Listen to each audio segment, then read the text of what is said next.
welcome back to Psychology on Demand.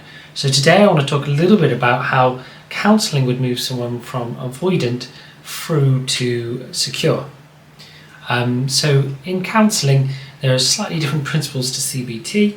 I'm going to talk a little bit about integrative approach. So the paper below actually talks about several different approaches based on all the different disciplines through psychodynamic, humanistic, and they actually use a little bit of CBT theory as well.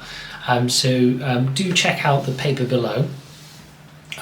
So counselling would start by creating an environment that feels safe. So for an avoidant, they will have learned that people aren't going to respond well to their inner world, their emotions, and to shut them down.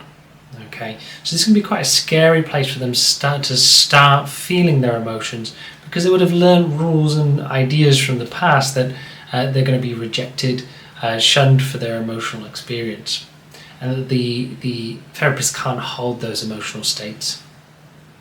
So what the first step for a counsellor is then starting to create a trusting and kind of a safe space for someone to slowly start to create new rules and to feel safe to experience their emotional sensations.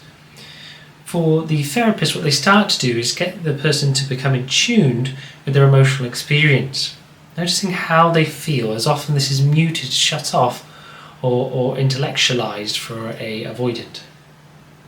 So the emotional experience is started to be in tune with. We've got the counsellor starting to bring in elements of trust and starting to break old patterns so they can hold the emotion, and they're learning to become in tune with their body.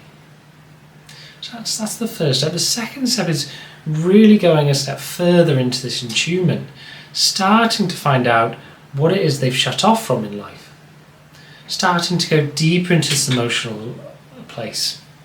They might start to recognise that they had emotional feelings for things that they've muted before, like loss of loved ones, loss of opportunities, loss of romantic relationships, and so you're bringing them in tune with this world, and this can cause a lot of emotional turmoil as they start to feel these emotions for the first time, and they're starting to notice that they value closeness and emotional experience and feelings of love in romantic relationships.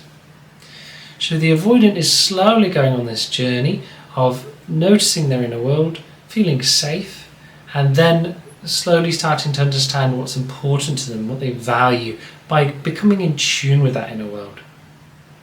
The next step, according to the paper below, and looking at an integrative approach, the step is then how you then go out into the world and start to change it based on this new understanding. You might change dynamics, you might try and bring in closer relationships and start to soothe that inner wound that you're going to get rejected, and then start to see with your own eyes that it's safe to start to bring in these new dynamics. So the therapist is slowly and gently, remember the paper is over a long period of time, so I think it's several years on the paper, and they're slowly and gently taking you on this journey until you can start to change the relationships that you're in. The last step, which actually includes a little bit of CBT theory in the paper below, is to really go into the wounds and try and heal them. The particular therapist below uses EMDR and uses theory of schemas to start to try and heal where these messages came from in the past, bringing warmth and kindness to the viewpoint of the person in front of them. Often for the patient or client, they will dismiss their emotional experience and almost take the viewpoint of the critical person in the memories, the person who gave them the rule that they shouldn't feel or express their emotions.